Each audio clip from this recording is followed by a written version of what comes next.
All right, wait, we I don't know if are people are watching you or. we are now officially live.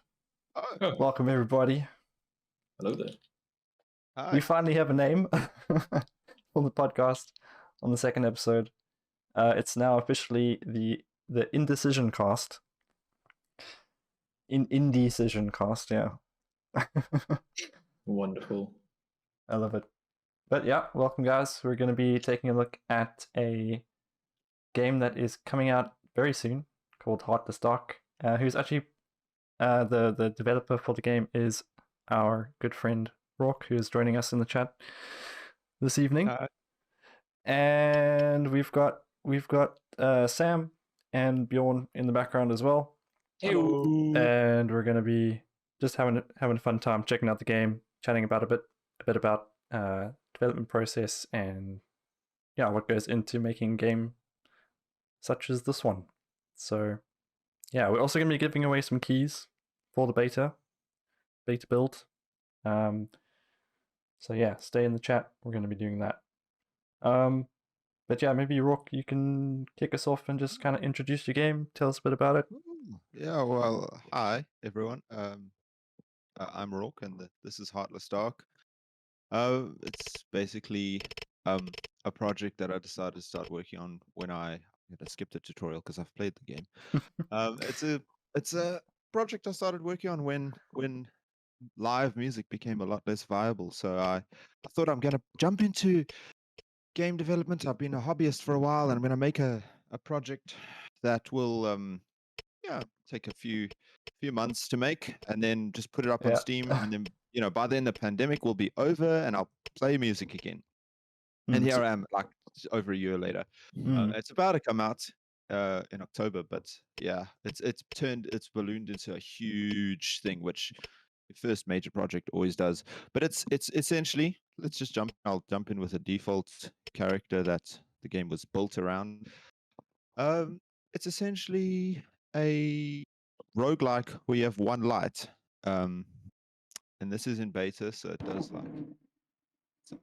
hangs when you first load in initially. It's an issue I'm still trying to sort out. But here it is. It's a top-down shooter where it's like horror elements. I was sort of picturing it kind of like it's like Nuclear Throne meets Resident Evil or something like that. So you're in like an abandoned office, this big office block that of this company that's like mined too deep into the earth. Oh goodness! And there's furniture that is like possessed by like demons and things. Oh. Yeah, there's monsters and things around, but anyway, so you can't see much, but you have like a sixth sense, so you can turn off your light and then detect things. Yeah, in the world. I had a quick test earlier, and that was a really cool feature. I dig that. It was kind of like just a decision of like, I wanted to add that the ability to turn your lights off, but why would you do that? Well, there's other things like monsters can't detect you as easily, but mainly it's sort of just, I don't know, it gives you a bit of a leg up, and it also plays into the story later on if you play the game and you read some of the story elements that can be found. And is that in the form of like little text pads and things that you can find text throughout? logs that can be found. There's stuff that shows up on the. It's really non-intrusive. Oh. Okay, so it's quite difficult. it's really. Well, I mean, to be fair, we're doing like an interview stream thing, and you're trying to play, so that's always even more difficult. It's quite non-intrusive. The story elements are well, yeah. Let's go through. So these are placeholder. This is placeholder story that will show up when you first open the game, but this is just placeholder. The artist is Sam here in the chat. Hi, it's me, Sam. I'm working on the art right now. So these will look really, really nice, but basically it's the game takes place in this company called Malum Co. And it is like a regular sort of office environment and stuff like that, like a multinational conglomerate sort of thing. But they're secretly mining down below the earth, as you can see here. and they've got a massive like drill, and they're mining into the earth. And one day, bam! They mine too deep. Oh, that's a loud frame. So they mine too deep, and they evacuate the facility. Everybody's running out, fleeing for their lives, and you play the one intern, the last person who gets locked inside. And they call you up, and they're like, "Hey, sorry, we can't let you out until you go down to the breach and close the hole that's letting demons into our world." So you just go in. No biggie, just a regular Tuesday. Yeah, take the elevator down, and then like close the breach. And you're gonna die a lot. It's one of those roguelikes where you're only gonna do better by playing the game, failing a lot, learning the systems, and then learning like how to get further into it. And then there's also like story revealed after beating the whole thing. But yeah, let's just jump in with this intern character again. I want to jump in real quick. Go for it. Like on a scale of just how normal is this for an intern? Like, is it Monday, like you have to get coffee for your CEO, and then Tuesday you have to just stop demons? Or is it like how often does this happen to Malamco? Well, I think Malamco was partially prepared for the event, to be honest, because they had like airlocked like doors at the entrance of the place, so they probably saw it coming. But maybe as an intern, you might be a little bit upset. But then again, you go to work with a gun, so it's kind of weird. It's like there's parts of the story. Yeah, they give you the gun on the first day, and they're like, they're like, they don't really tell you what's going on. Yeah, they need this. And then some of the other, here's one of the story logs. So you just go around and you like read story. This is a fake story log for the purposes of testing. But yeah, so it's spooky. There's not as many enemies coming for you at one time as you might find in like a game like Enter the Gungeon or something like that. Yeah. But it definitely it's still challenging because everything does a lot of damage, and there's not a lot of ammo. Check, so you can check your ammo and stuff like that. That tile floor at the top there is also supposed to say what floor. Yeah. It's supposed to say what floor you're on. For some reason it doesn't right now. I patched the game like 3 minutes before we started playing right now. Yes, yeah, we'll just reiterate, this is a beta build. It's not final. So if we see any bugs or experience any bugs, that's why. Yeah. Blame the dev vehemently. So there's okay. So there's a lot of stuff like destructible stuff in the world, and I did that because like obviously any piece of furniture can actually be possessed by demons. Besides the actual demons that are in the world and coming for you, there's a lot of systems and things like that as well to learn. You can use fire extinguishers to stun enemies and stuff like that. And then a lot of the systems interact with each other as well. There's upgrades you'll find in the world. I'm just going to choose one because I know what they are, and I'm just going to go ahead.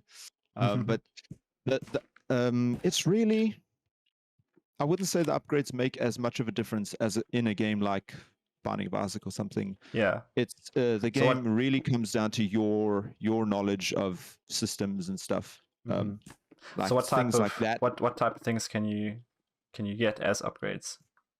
Oh, it's anything from like electrical shots that electrocute enemies nearby to like increased speed, dexterity. There's a dodge, there's melee. So there's a couple of like stats that you can upgrade as you go.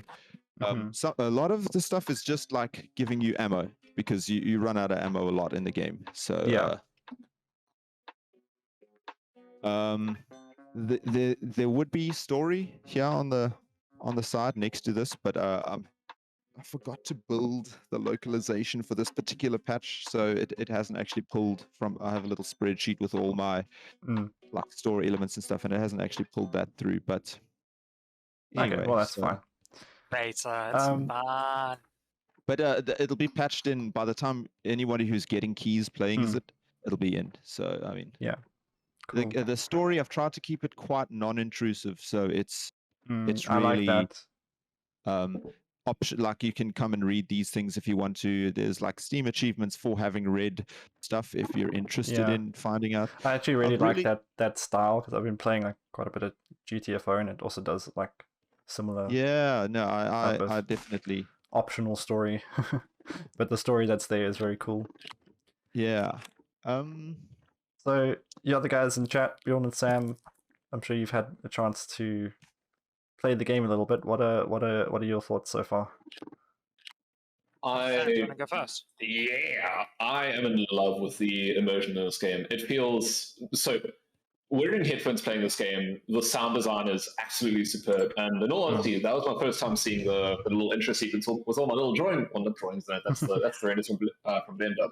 But even all of that, like the sound design is wonderful in that, and it does feel surprisingly creepy playing it.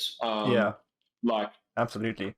I don't want to say what, but there are quite a few elements in the game that really catch you off guard. And like one of the things that I didn't realize, for example, we've said that furniture can be possessed, and I didn't fucking know that. And so I'm walking around, and the chairs are flying at me. Oh my god! Like it's brilliant. I'm really happy with how it is looking so far, and yeah, I mean, I'm stoked to be able to be a little part of it. Awesome. Yeah. Bjorn? Yeah, go. Yeah, it's my turn now. Step aside. So I am a sucker for difficulty in games. I'm one of those people who are like, hard is the difficulty that they build a game around. Everything else is just weirdly scaled down versions of that. And I have to say, I'm quite pleased with like the level of difficulty in the game. Things hurt. You don't have much of an option of not getting hurt. You have to you're really forced to use the system that enables you, your sixth sense, that enables you to actually predict enemies ahead of time. And that adds a lot to the tension. And when things hit you, you fucking die. You are made of paper. You are a fleshy being. They are demon. You go poof.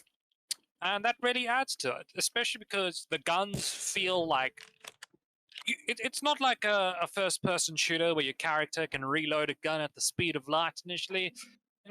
You're actually having to plan your way through things. You have to go slow, advance, think, and it's great. It's such a nice feeling. Yeah, absolutely. Hawk in chat says, just like when you have half an hour on an unskippable cutscene, I like when optional story provides depth but isn't necessary to understand the main story. Yeah. Rock, take note totally for a later patch. Include half an hour cutscene. Yeah. Well, actually, yeah. That's one of the I was hoping to add microtransactions where I lock you into a cutscene. The entire game is essentially a cutscene, and then you buy gameplay.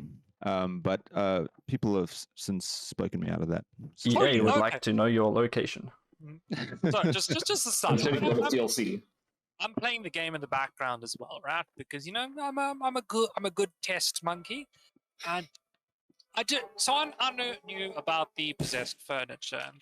Like from what I've been in contact with his almighty dev here, so I had a little bit of information ahead of time. What I did not know is that they could possess objects like a water cooler. Walked past itself. I shot it, and it spread its water everywhere. So you heard it here first, people. Bjorn shot himself live on stream. Exactly. So on my screen, you might see you can see monsters and things like via the sixth sense by turning off your flashlight. That is the easiest way to actually detect furniture. So it won't look like this, and then when you turn off your light, you might see sort of like this little like redness. That happens to be a zombie. But I've plenty of times, especially when I first added the mechanic, would walk into rooms and then just like stuff would like be red, and I'd be like, what's going on? And then a table would just jump at me, and it was It adds a level of tension to the game that wasn't there initially. What was kind of the inspiration for that feature, the furniture possession stuff?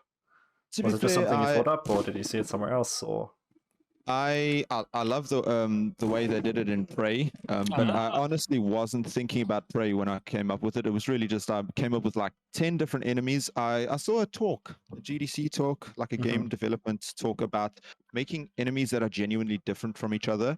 And the developer from Plants vs Zombies gave this talk, and so I sat down and I was like, I'm gonna come up with enemies that are genuinely different from each other. And then yeah, furniture seemed like one of the ways where if you want to raise the tension in a game like this, that seems like one of the ways where you can't know what enemies are ahead of time necessarily. Yeah, And absolutely. obviously this And then elevator on music. the topic of ideas, what was the inspiration for the game, and how did you come up with the idea for it? So I actually did last year while in lockdown, I prototyped like 4 or 5 game ideas that I'd had. I think hobbyist game developers have ideas kicking around in their brains for a long period of time. And it like I don't think we'll ever run out of game ideas. Yeah. That's just it just came from like testing sort of 5 different ideas that I had, and then this ended up being the one where, okay, I'm not a good animator. This character that you see is not animated. It's actually a 2D character. Most of these creatures, even if they're animated, are like 2D. It seemed like the best option for someone who's not an animator or an artist working alone. I actually do sound engineering, so sound design was like second nature. That's why I'm going all quiet for a second. You can hear all the things in the room right now, and sound design seemed like the best sort of thing that I could focus on in this project versus other projects which might have been more story focused or stuff. Plus, when you're working alone on a game and you're playing the game every single day. Oh yeah, you can see this water cooler's possessed because it hasn't noticed me yet because these things are like they don't necessarily notice you too easily. But when you're playing a game all day, every day, it really helps that it's randomly generated. And oh, absolutely. So, there goes the water cooler.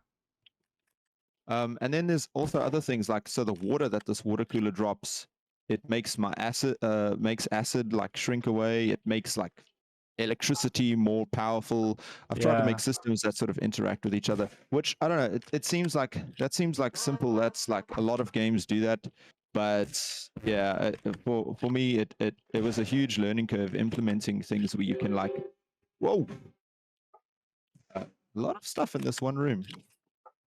For me, it was quite a learning curve implementing like all of these features that sort of trying to get them to interact with each other. It's how you make like allowing people to experiment a little bit, especially once you've learned the systems a bit more. I didn't realize this guy was in. This is a swarm of bats that is not really working properly yet. Whoa.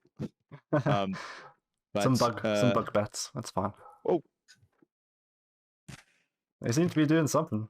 Yeah, they just fly through walls sometimes. So we're just gonna ignore that. I'm gonna walk into a different room and I'm gonna use a developer cheat to kill all the enemies on the floor.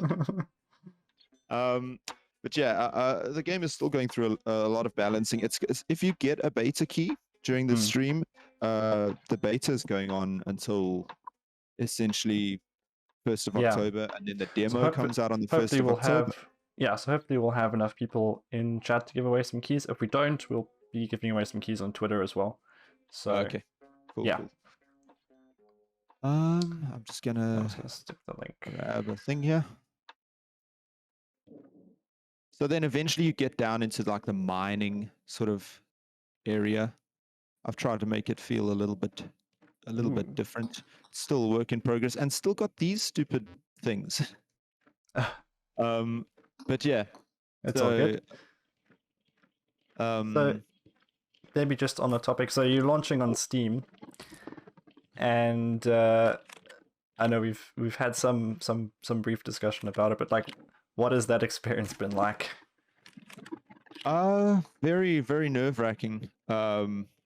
Just I've learned a lot. I've learned about how talking about your game earlier on is definitely a better idea. Like people need to know about like this stream is one of the first times people might be hearing about the game, and it's coming out in a month. So I mean, Yeah. I've I learned think a lot. I think you're in quite a cool position to have like so many so many friends who are like interested in the gaming scene. So yeah, it's helpful. Yeah, having that feedback is always handy. But yeah, I've learned a lot. I definitely think so. I watched Indie Game the movie, and Phil Fish in that he says he does everything 3 times because he's a bit of a perfectionist, and I feel like I wouldn't do that, but I know exactly what he means. If I were to start making this game again now, I would make a way better game. Yeah. But I feel like that's the case for everyone. That's always the case. Yeah.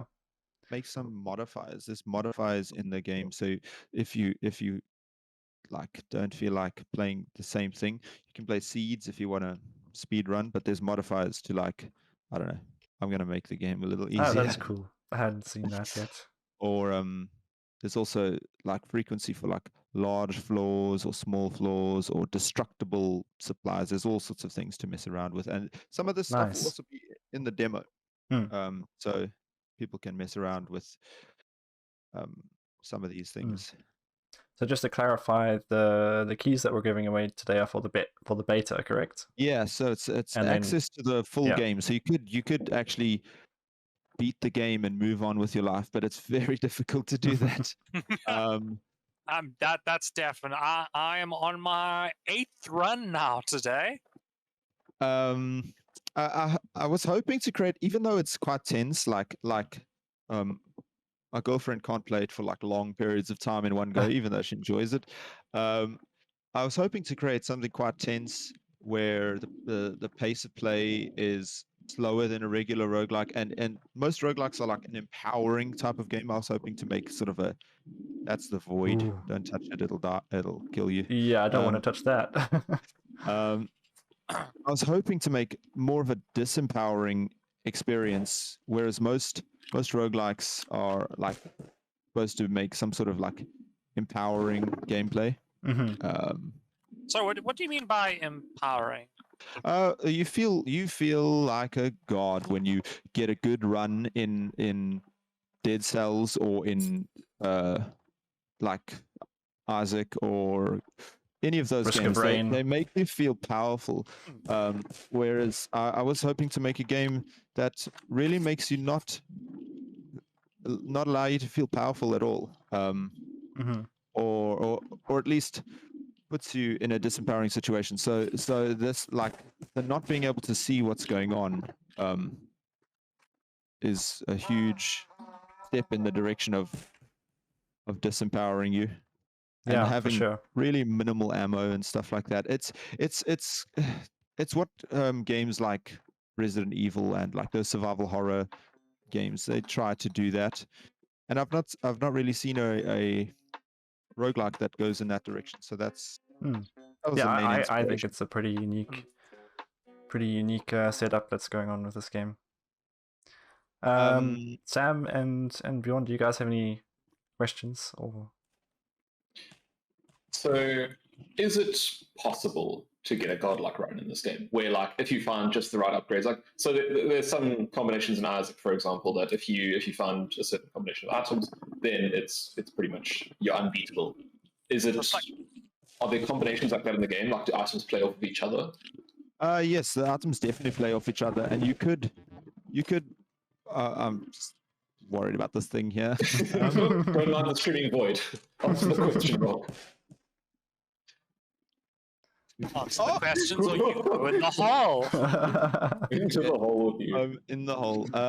Yeah, you could definitely get a godlike run. Because I know what all the items do. I definitely, when I playtest, like, I choose things that sort of play off of each other. I often tend to know what's going to go well together.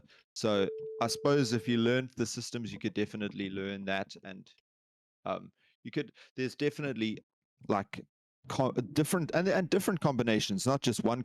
So I'll talk more about this in a second. But there's different combinations. So you have different stats in the game. Mm.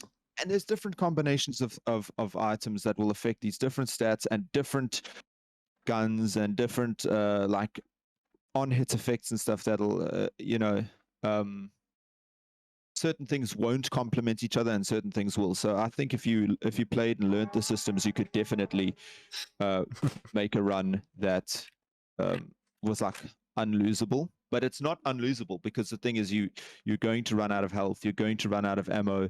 Unlike in Isaac, you won't run out of ammo. You can play very cautiously. In this, there's a certain things that stop you from playing so cautiously, because you might have to get ammo. So you might have to turn off your torch and sneak past something to go grab ammo in the next room or something like that.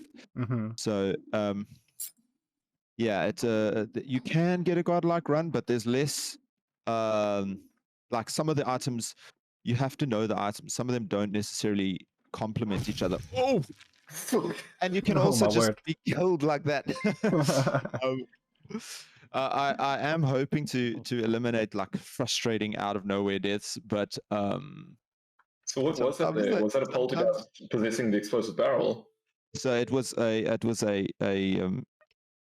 shelf on the other side of the barrel. That just exploded. Turn off the void, because the void is it's not allowing me to talk properly. Not conducive to interviews. Yeah. So you might notice with this character, let me go away from that. You might notice with this character is really limited field of view. One of the pieces of feedback I've gotten a lot is like, hey, the field of view is really small. You can't hardly see anything. But I think it plays into that disempowerment thing that I was going for. But the thing is, everything, nothing's permanent. So like this is actually affected by this character's perception, which is really low. So when knowing that, you might take perception upgrades when you get them, and it also affects like the range of your sixth sense. Like there's something right here, and I can't even see it from behind the wall because my perception's too low. So but you got shotguns, so it's fine. Yeah. Simple solutions. But like there's torch upgrades, there's flashlight upgrades, like nothing in the game is permanent. Plus there's modifiers for your difficulty. Like it's your game, play it how you want to play it. But I want to be stressed, which I suppose is the question I have, and feel free to wave this away if it's explained in the story and if I shouldn't be asking these questions, but your sixth sense, is it just hearing, or I mean, like there's a red glow around things? Is that just how you represent the character hearing stuff? Or no, because you can actually hear stuff. Some of the guys, I'm still working on their sounds, but you can actually hear things. So like, yeah, the sixth sense is slightly more supernatural, but you'll have to play the game to see the results of the reasons for that. And yeah, it's very oppressive, you might say, and like, there's irritating things, and I haven't even put in the randomly generated soundtrack with dissonant notes yet. So I'm working on a soundtrack that is going to be it's going to play where more notes will get added in for every single monster that's aware of you, and then as soon as you kill the last one, it'll all go away. But it's going to be kind of uncomfortable the more like stuff is after you. And I think it's not necessarily a horror game, but I would call it horror adjacent. It's like it can definitely give. Listen, I don't know about you, but the fucking furniture gives me palpitations. You haven't even come across like laser monsters and turrets. Like in the mines, there's difficult things, and then the boss at the end of it all is also scary. And then the story, the story conclusions and things. Tyson chat is saying, is this like level based? So from my understanding, you're progressing through different levels of building. So similar to a lot of other roguelikes, I tried to add this sort of loading screen. So that's a little elevator moving down to sort of better explain that you're moving. It's almost like an inverted like skyscraper. Like this office block is built underground, and the mines are right at Yeah. the bottom. And then, yeah, basically the company dug too deep, opened the door to the underworld. All of these demons escaped, and everybody got out except for you. So now you have to go and close the door. Otherwise, they're not going to let you out. So that's kind of. You it is a gotta level-based earn your type of- paycheck. Excellent. And it- You're an intern. This is standard practice for interns. If you've ever worked at Google or Microsoft, you should know how to handle a gun and take on demons. Yeah, I would say at the American Well, offices of $6. those. It's called upskilling. So what does Malamco actually do then? Are they a mining company? So yeah, if you tilt your head over here, you can see the Malamco logo over there. The Malamco logo is like branded all over They seem loads of pretty things in the game.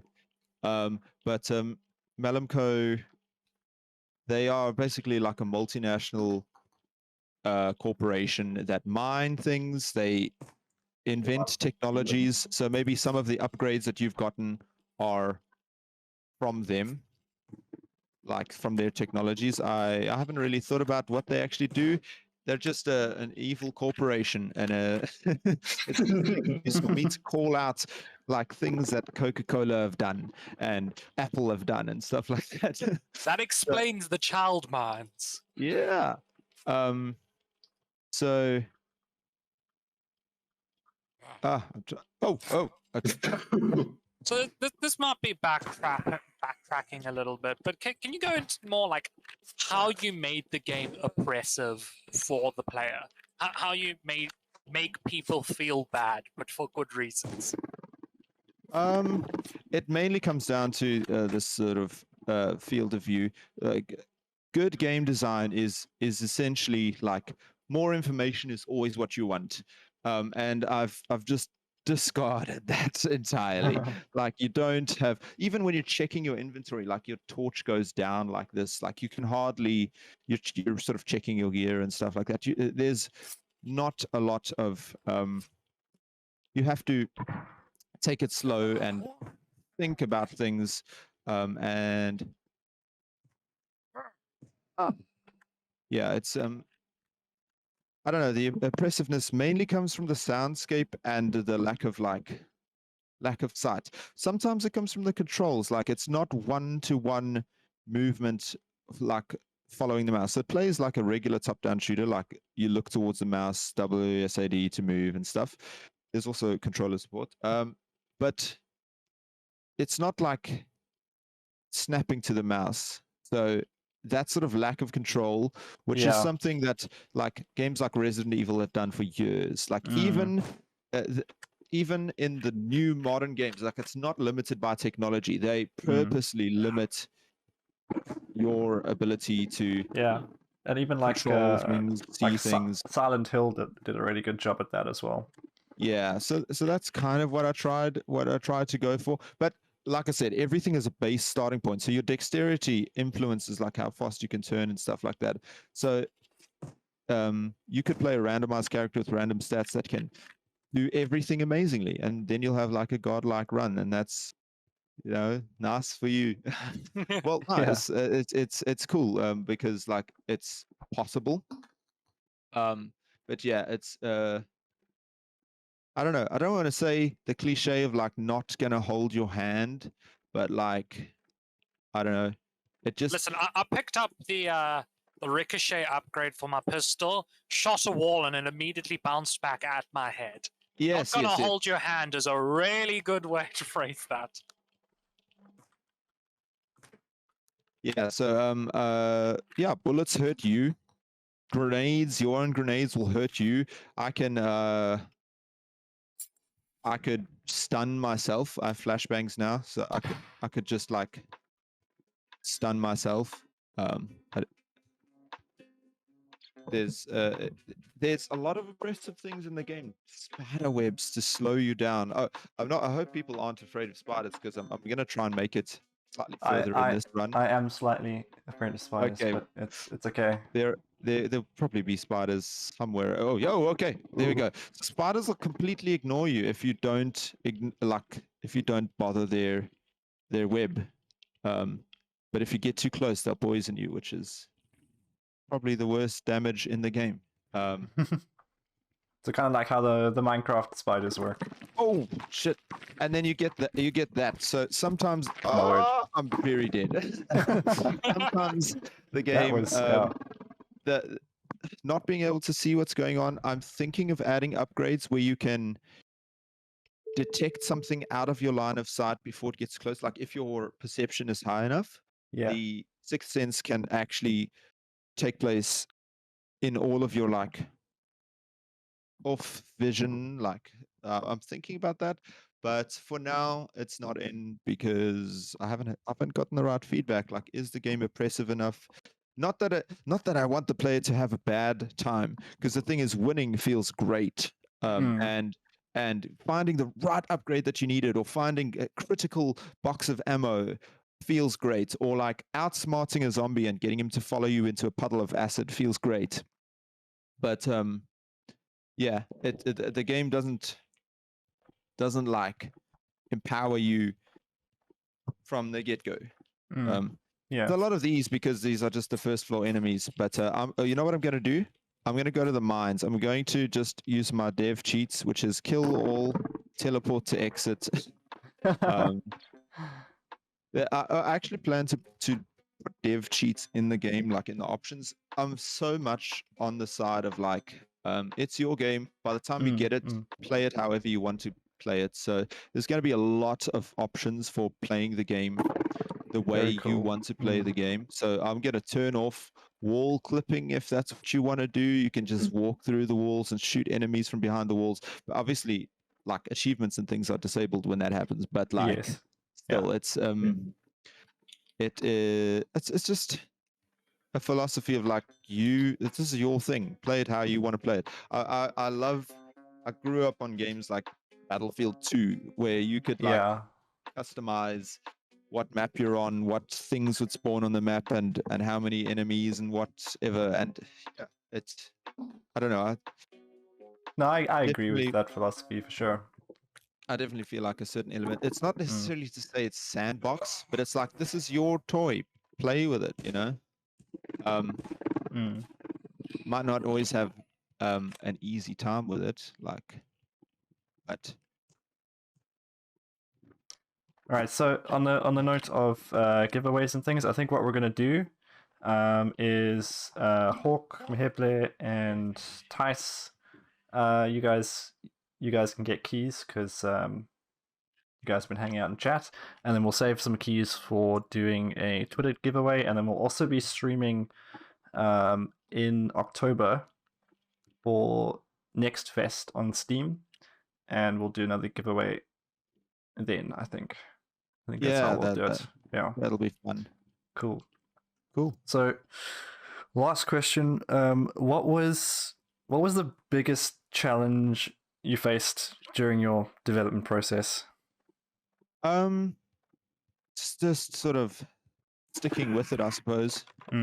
I learned programming. Like I had no idea how bad of a programmer I was until I started making this. I've been a hobbyist for a long time. Yeah. So this game is full of systems and things that I could never have spoken about a year ago. So I suppose it was just a learning curve.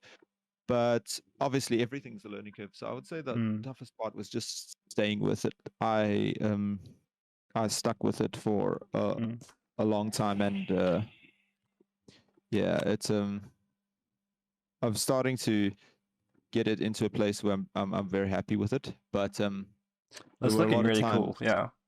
There were a lot of times where I was like, I would rather be doing anything else. But I set the goal to get the game out, and I dedicated myself to doing it. Let's shoot myself with the bullet. Yeah. Did you have like a specific like timeline, or was it just basically I'm gonna be done when I'm done? I really thought it was going to take like 3 months. The prototype I made took 3 days. So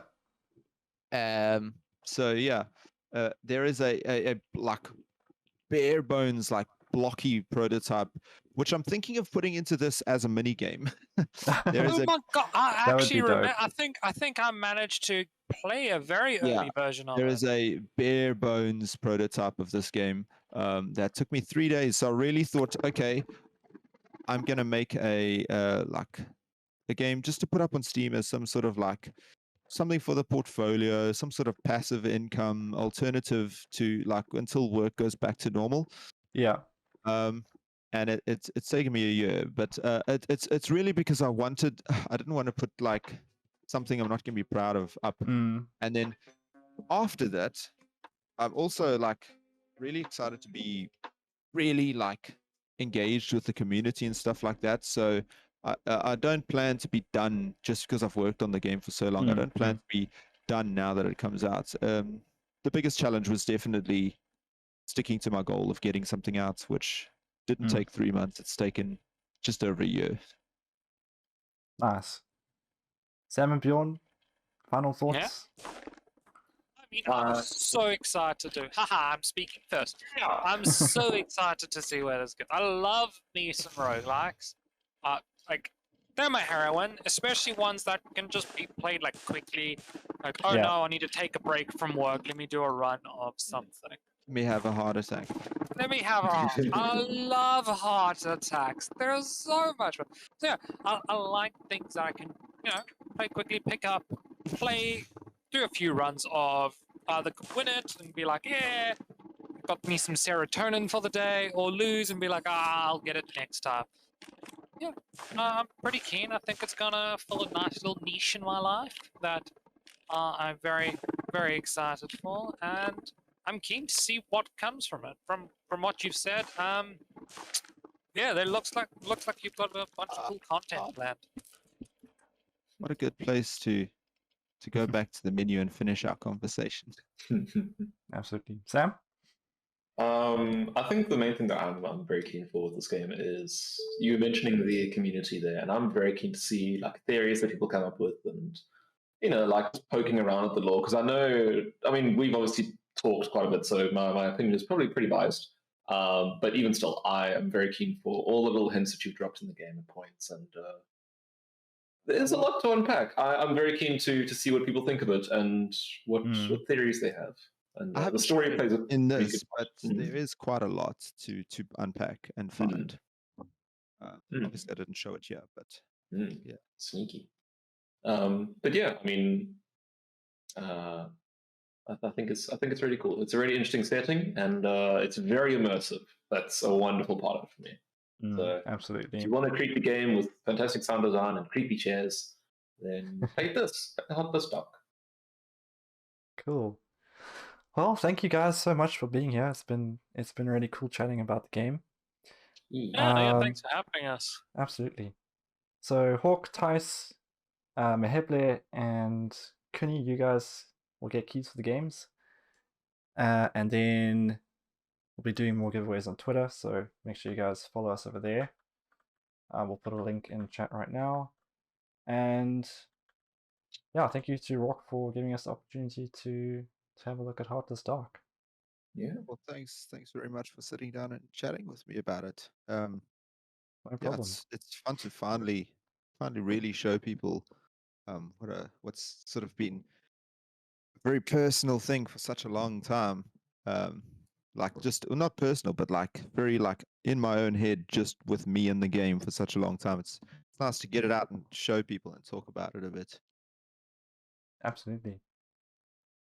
I'd love to have a patch convo or patch stream at some point. And just talk about where we are now compared to where you're going to be in the future, kind of thing. So a month down the line or whatever. Yeah, so I do have big like sort of content update plans, but the thing is, if you never, as a solo developer, if you don't cut any of your idea will grow forever and you'll never get it out. So I was very strict on like coming up with ideas during the course of development. I was very strict on like, what a great idea for a free content update, month after, 2 months after the game comes out. So I do plan to make this game into a lot more than you see now, but Well, that's exciting. finishing a game alone is a challenge. So I mean, like, Absolutely. Yeah, props to you for that. Like, I know how hard that can be, and this has been honestly inspiring to see. Yeah. Cool. Well, so coming up very soon, next month, is we're going to be streaming at Next Fest for Steam. So I'm quite keen to see then that, and that'll be for the demo, correct?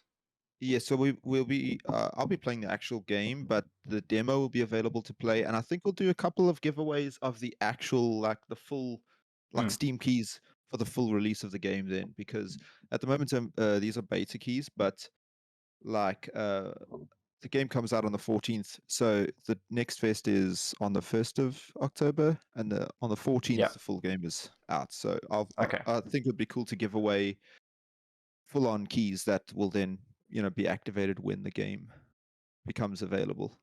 Yeah. Cool. Are there any other places that we can check out the game that you want to mention? I don't know. It's probably I have a very small Twitter following, so that might be the best place to follow me. But I don't post too often. I'm also on Reddit at I am Roarke. Cool.